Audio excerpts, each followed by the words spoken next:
نحمده ونصلي على رسوله الكريم أما بعد قال الله تبارك وتعالى في كلام المجيد والفرقان الحميد أعوذ بالله من الشيطان الرجيم بسم الله الرحمن الرحيم وفديناه بذبح عظيم صدق الله العلي العظيم. معزز سامعین اکرام،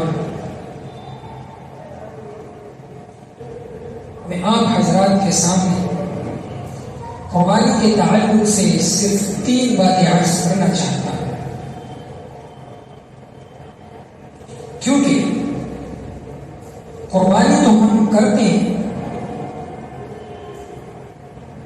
لیکن ہم نے کبھی بھی اس نقطے پر غور نہیں کیا ہے کہ قربانی کی اصل روح کیا ہے، قربانی کی اصل حقیقت کیا ہے۔ یہ جانور ہم ذبح کرتے ہیں، یہ تو فقط ایک علامت ہے، یہ فقط ایک علامت ہے، یہ ایک روایت ہے۔ اصل قربانی کیا ہے؟ اصل قربانی کی روح کیا ہے؟ تو قرآن عظیم الشان کا مطالعہ کریں تو 3 باتیں ہمارے سامنے آتی ہیں، 3 باتیں ہمارے سامنے آتی ہیں۔ پہلی بات، قربانی کی اصل روح، قربانی کی اصل روح اللہ رب العزت کے سامنے سر جھکانا ہے۔ قربانی کی اصل روح اللہ رب العزت کے سامنے سر جھکانا ہے۔ حضرت ابراہیم علیہ السلام اور حضرت اسماعیل علیہ السلام نے جب قربانی کرنی چاہی، پھر اللہ رب العزت نے اس کے لیے جو لفظ بولا تھا فلما اسلما، جب باپ بیٹا دونوں تابع فرمان ہو گئے، باپ بیٹا دونوں نے اللہ کے سامنے سر تسلیم خم کر دیا، باپ بیٹا دونوں اللہ کے سامنے سرنڈر کر گئے، یہ ہے قربانی کی اصل۔ اگر ہم اللہ کے حکموں کے ساتھ، اگر ہم اللہ کے حکموں کے سامنے تابع بن گئے، ہم نے اللہ کے حکموں کے سامنے سر جھکا دیا، تو ہم نے قربانی کی حقیقت کو پا لیا۔ اگر ہم نے اللہ کے حکم کے سامنے سر جھکا لیا تو ہم نے قربانی کی حقیقت کو پا لیا۔ اور اگر ہم نے جانور تو ذبح کر لیا لیکن اللہ رب العزت کا حکم ماننے کا جذبہ ہمارے اندر نہ پیدا ہوا تو سمجھنا چاہیے ایک ظاہری علامت ہے، یہ ایک ظاہری علامت تو ہے، اصل حقیقت سے ابھی بھی ہم دور ہیں۔ یہ ایک ظاہری علامت تو ہے، اصل حقیقت سے ابھی بھی ہم دور ہیں۔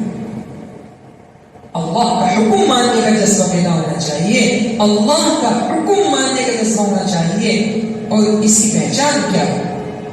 ہمارے پاس کوئی کسوٹی ہے، ہم معلوم کر سکتے ہیں، جی ہاں ہم معلوم کر سکتے ہیں۔ میں آپ کو بتاتا ہوں کہ جب ذوالحجہ کا چاند طلوع ہوتا ہے تو بعض علماء فرماتے ہیں کہ مستحب یہ ہے کہ آپ لوگ یہ بال بھی نہ کاٹیں، یہ ناخن بھی نہ کاٹیں، تاکہ حاجیوں کے ساتھ ہماری نشانات ہو جائے۔ یہ اچھی بات ہے، مستحب ہے۔ تو کئی سارے مسلمان ایسے ہوتے ہیں جو پورے سال تو نبی کی سنت پر پیر پھیر رہے ہوتے ہیں، لیکن ذوالحجہ کا چاند طلوع ہوتے ہی وہ بھی پیچھے ہٹ جاتے ہیں کہ مبارک ایام ہے، ہم بھی حاجیوں کے ساتھ مشاہدہ اختیار کرتے ہیں، ہم بھی حاجیوں کی فہرست میں اپنا نام شامل کروانا چاہتے ہیں۔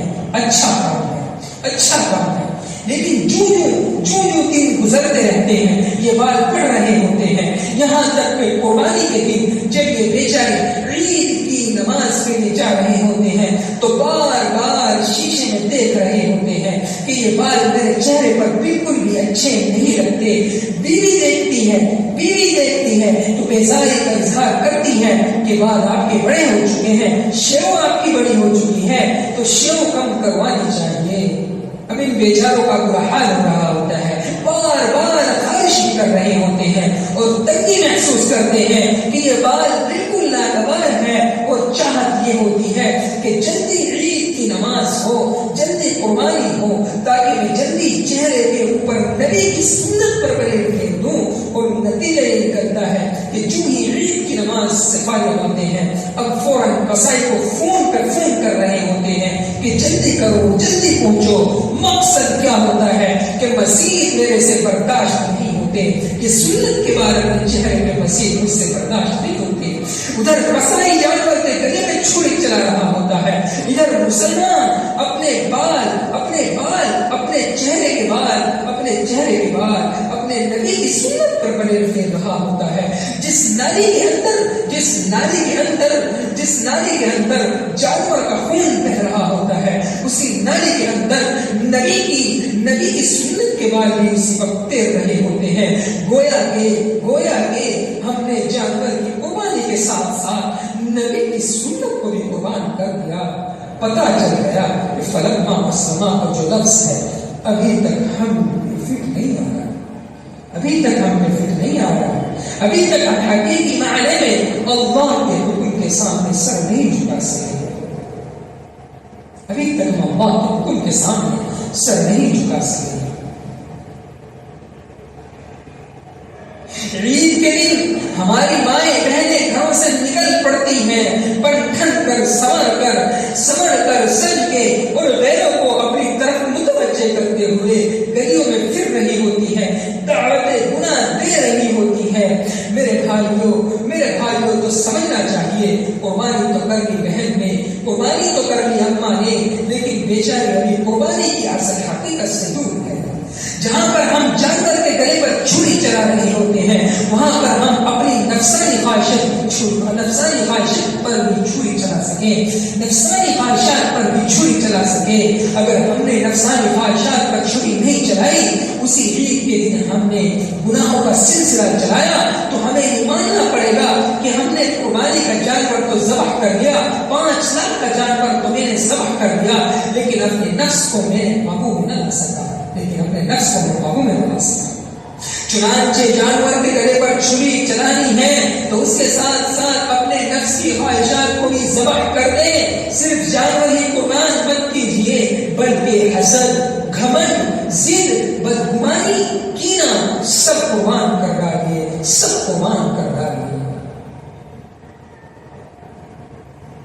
خاندانوں میں لڑائیاں کیوں ہوتی ہیں؟ سال ہر سال تک ناراضگیاں کیوں ہوتی ہیں؟ میں اپنی ضد پہ میرے دل میں عناد بھرا ہوا ہے، اس کے دل میں عناد بھرا ہوا ہے، تو اس کا مطلب یہ ہوا کہ ہم نے جانور کو قربان کر لیا ہے، ابھی تک ضد کو قربان نہ کر سکے، اپنی انا کو قربان نہ کر سکے، اپنی خواہشات کو قربان نہ کر سکے، ابھی تک ہم بغض کو قربان نہ کر سکے۔ جی ہاں، سودی کاروبار چل رہا ہے، بینک کے ساتھ ہمارا سودی کھاتا کھلا ہوا ہے، تو صرف جانور ذبح کرنا نہیں ہوتا، یہ سودی کاروبار بھی ذبح کرنا ہوتا ہے۔ یہ جو کاروبار کے اندر ہم ڈنڈی مار رہے ہوتے ہیں، دھوکہ کر رہے ہوتے ہیں، یہ سلسلہ بھی قربان کرنا ہوتا ہے۔ پوری شریعت پر عمل تیرا ہوں گے تو فلما اسلما کا مصداق بنیں گے، پوری شریعت پر عمل تیرا ہوں گے تو فلما اسلما کا مصداق بنیں گے۔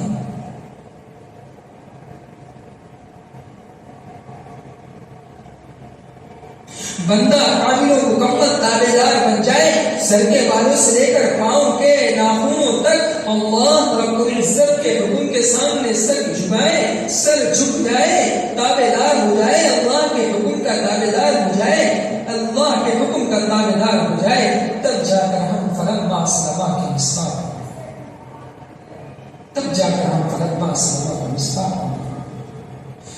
جب کوئی بندہ مسلمان ہوتا ہے تو صرف کلمہ پڑھنے سے مسلمان نہیں ہوتا، کامل مسلمان وہ ہوتا ہے جس کی نگاہ مسلمان ہو، جس کی زبان مسلمان ہو، جس کے کان مسلمان ہو، جس کے دل و دماغ مسلمان ہو، جذبات و خیالات صحیح ہو، جس کے ہاتھ پاؤں مسلمان ہو۔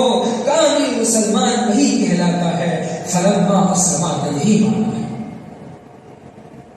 فلما اسلما کا یہی معنی ہے۔ بندہ مکمل اللہ کے حکم کے سامنے سر جھکائے، فلما اسلما کا یہی معنی۔ تو یہ تو بھی قربانی کے اندر، ایک تو قربانی کے اندر یہ روح ہے، سمجھے؟ قربانی کی روح کیا ہے؟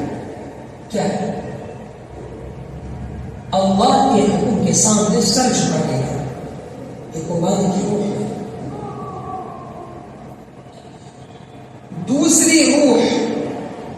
دوسری روح تقویٰ اور پرہیزگاری ہے۔ تقویٰ اور پرہیزگاری ہے، گناہوں سے بچنا، یہ بھی اس کے قریب ہے۔ بندہ دل میں اللہ کا حکم ماننے کا جذبہ ہو، بندے کے دل میں اللہ کے حکم کے ماننے کا جذبہ ہو، یہ تقویٰ اگر ہمارے دل میں ہے تو اللہ کو یہ قربانی قبول ہے۔ اگر یہ تقویٰ ہمارے دل میں نہیں ہے تو قربانی قبول نہیں ہے، قربانی قبول نہیں ہے۔ حابیل اور قابیل دونوں نے قربانی کی تھی، حابیل کی قربانی قبول ہوئی، قابیل کی قربانی قبول نہیں ہوئی۔ پھر حابیل نے کہا تھا، قرآن عظیم شان اس بات پر گواہ ہے، حابیل نے کہا تھا انما يتقبل اللہ من المتقین، اللہ تعالیٰ متقیوں کی قربانی قبول کرتا ہے۔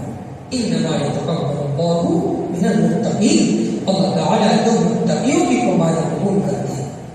تقویٰ ہے تو اللہ کے یہاں قربانی قبول ہے، تقویٰ ہے تو اللہ کے یہاں قربانی قبول ہے، تقویٰ نہیں ہے تو اللہ کے یہاں قربانی قبول نہیں ہے۔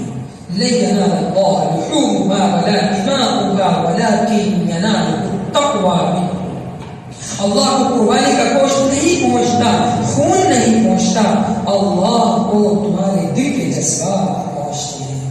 اللہ دلوں کے جذبات دیکھتا ہے، بندے کے دل کے جذبات اللہ کے یہاں پہنچتے ہیں۔ دل میں کیا جذبہ ہے؟ ماننے کا جذبہ ہے یا نہیں؟ تابعداری کا جذبہ ہے یا نہیں؟ یہی اللہ کو مقصود ہے، یہی چیز اللہ کو مقصود ہے۔ کیا قربانی کی دوسری روح کیا ہے؟ کیا قربانی کی دوسری روح تقویٰ ہے۔ تقویٰ قربانی کی دوسری روح، سمجھے؟ قربانی کی دوسری روح تقویٰ ہے، اور قربانی کی تیسری روح اخلاص ملتا ہے۔ تیسری روح یہ ہماری تیسری بات ہو گئی ہے۔ پہلی بات قربانی کی روح کیا ہے؟ اللہ کے سامنے سر کو جھکائے، اللہ کے حکم کے سامنے سر جھکائے۔ دوسری بات قربانی کی روح کے لیے، قربانی کی روح کو پہچاننے کے لیے، قربانی کی حقیقت کو پہچاننے کے لیے دوسری بات کیا ہے؟ تقویٰ اختیار کرنا۔ اور اب تیسری بات کیا ہے؟ تیسری بات اخلاص للہیت ہے۔ حضرت ابراہیم علیہ السلام کو اللہ نے خود بتایا تھا، خود سمجھایا تھا، قل ان صلاتی ونسکی ومحیای ومماتی للہ رب العالمین۔ آپ کہہ دیجئے میری نماز، میرا جینا، میرا مرنا سب کچھ اللہ کے لیے ہے، میرا مرنا، میرا جینا سب کچھ اللہ کے لیے ہے، جو کہ رب العالمین ہے،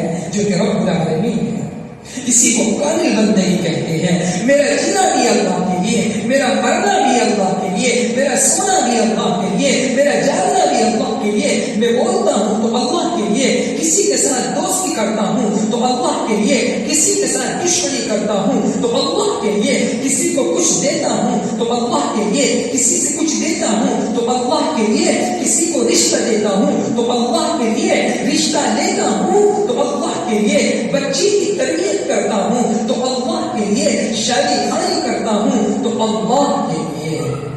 ومحیای ومماتی، میرا جینا بھی اللہ کے لیے، میرا مرنا بھی اللہ کے لیے۔ یہ کامل بندگی ہے، یہ کامل بندگی ہے۔ یہ کس کے لیے؟ اللہ کے لیے، خالص اللہ کے لیے، خالص اللہ کے لیے ہونا چاہیے۔